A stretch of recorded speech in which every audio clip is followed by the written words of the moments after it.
it's not just about doing more of what works in business. It's about doing more of what works in life in general, right? Doing the stuff that makes you happy, like unapologetically following your dreams and following the things that you enjoy and doing more of them, not less.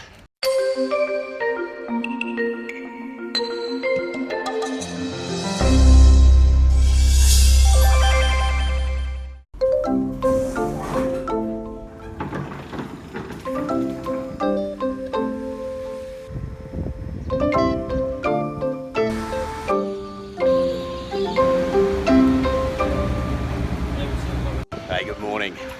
Morning walk, episode 58 from Darwin. This morning, lovely tropical Darwin, and it's been a big downpour overnight, even though it's nearly the dry season up here. Heaps of rain, everything's pretty wet, but it's still beautiful, you know, like mid-20s, makes it what, like 80 degrees.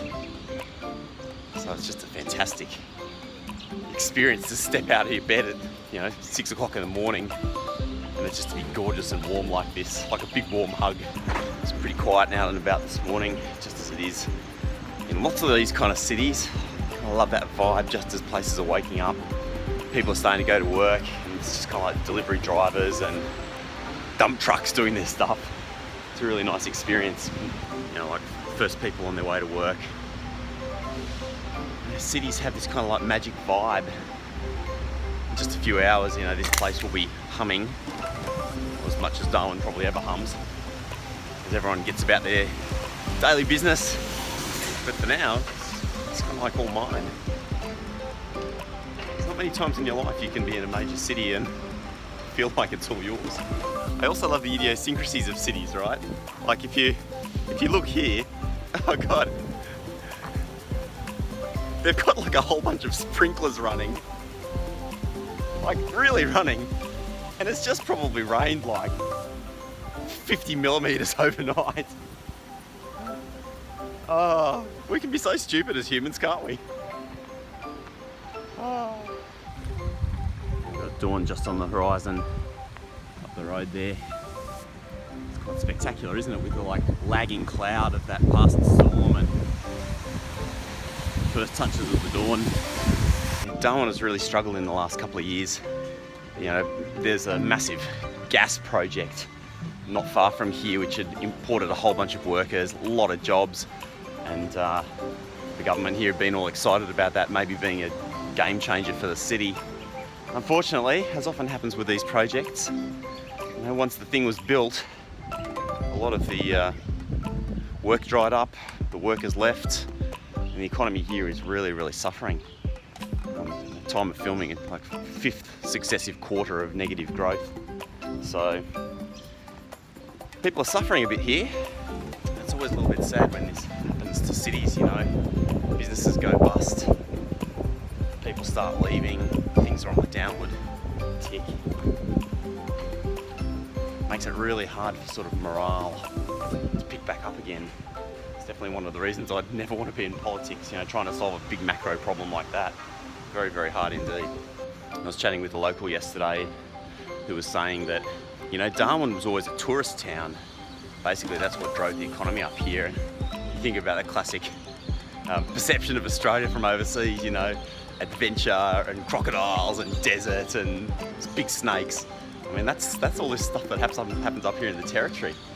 And yet, when this gas project happened, basically they kind of converted a lot of the economy from being about tourism, sort of stopped focusing on what was working and started focusing on this other thing. And that obviously drove like a whole ton of growth, heaps of growth. But when it all kind of dried up, I don't know, they just ended up in the wall. This is like Darwin's main central mall. It's usually kind of humming down here. All the tourist shops, coffee places for the local workers. It's all around here. Haha, now, this is my kind of shop. It's a hat shop. All right, you beauty. I love my Akubra. Best hats in the world, in my opinion. This place sells them all. Like, this is certainly something unexpected. Like, absolutely stunning graffiti absolutely everywhere, right? In these back alleys, on the walls. I love like graffiti art when it's done, you know, done well. It's so impressive what people can just do with a spray can, right? When my wife and I started AIM Overseas, our first business, we raised a little bit of money because we had no money of our own in order to do it. So we had to raise a little bit of capital, and we got some great advice from Eric, Marine's brother, my wife's brother, who founded Days of Wonder, awesome board game company from the US. Basically, he said, like, raise the least amount of money possible, and you start with the least possible, because at least that way your mistakes will be inexpensive. It's kind of like, sounds like funny advice, right? But it's so true, because we always make mistakes in life, and when you're starting a business, that's particularly true. And at least if you don't have too much money, you know, you're going to really try and bootstrap things and, you know, make less expensive mistakes. But the other great tip he gave us was pretty simple, which was, business is very simple. Find something that works and do more of it. And if something doesn't work, do less of it. And I wonder if that's not maybe some of Darwin's problem. The fact that it had this thing going that was working pretty well, the tourism, and they kind of took their eye off that ball and decided to focus on something else that's big and shiny. Big gas plant. But in the long run, the thing that was working kind of shriveled up a little bit. There's like quite a powerful lesson in that for us, isn't there? In fact, I'd go one step further, and I'd say it's not just about doing more of what works in business. It's about doing more of what works in life in general, right? Doing the stuff that makes you happy, like unapologetically following your dreams and following the things that you enjoy. Doing more of them, not less. I think we always live more fulfilled, happy lives when we do that. So whatever you're getting up to today, I hope it's a good one. And try today to do something that you absolutely love.